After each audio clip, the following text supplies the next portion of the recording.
प्यारे बच्चों, आज हम कहानी सुनेंगे कौवे और उल्लू का बैर। एक बार की बात है, हंस, तोता, बगुला, कोयल, चातक, कबूतर और उल्लू सब पक्षियों ने सभा करके ये सलाह की कि उनका राजा वैनतेय केवल वासुदेव की भक्ति में लगा रहता है।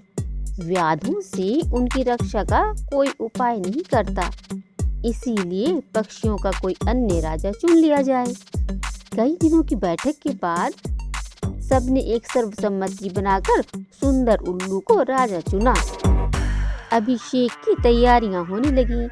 विविध तीर्थों से पवित्र जल मंगाया गया, सिंहासन पर रत्न जड़े गए, स्वर्ण घट भरे गए, मंगल पाठ शुरू हो गया। ब्राह्मणों ने वेद पाठ शुरू कर दिया। उल्लूक राज सिंहासन पर बैठने ही वाले थे कि कहीं से एक कौवा आ गया। कौवे ने सोचा, ये समारोह कैसा, ये उत्सव किस लिए? पक्षियों ने भी कौवे को देखा तो आश्चर्य में पड़ गए।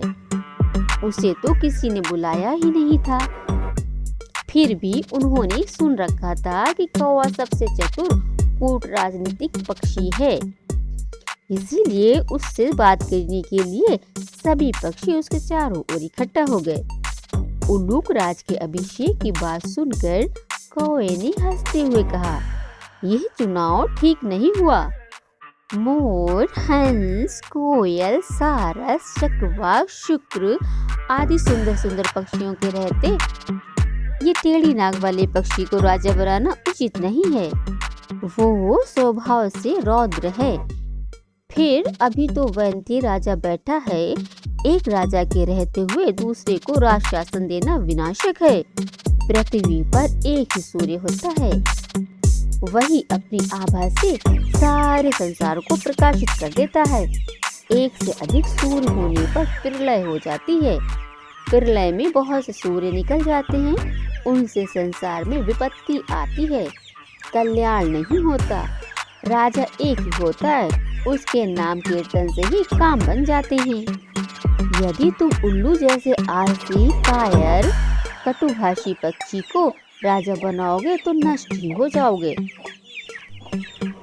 कौवे की बात सुनकर सभी पक्षी उल्लू को राजमुकुट पहनाए बिना ही चले गए। केवल अभिषेक की प्रतीक्षा करता हुआ उल्लू, उसका मित्र क्रकालिका और कौवा रह गए। उल्लू ने पूछा, मेरा अभिषेक क्यों नहीं हुआ? क्रकालिका ने कहा, मित्र, एक कौवे ने आकर रंग में भंग कर दिया। शेष सब पक्षी उड़कर चले गए, केवल ये कौवा ही बैठा है। तब उल्लू ने कौवे से कहा, दुष्ट कौवे, मैंने तेरा क्या बिगाड़ा था जो तूने मेरे कार्य में विघ्न डाला? आज से मेरा तेरा वंश परंपरागत बैर रहेगा। ये कहकर उल्लू वहां से चला गया। कौवा बहुत चिंतित हुआ और वहीं बैठा रहा। उसने सोचा, मैंने यूं ही उल्लू से बैर मोल ले लिया।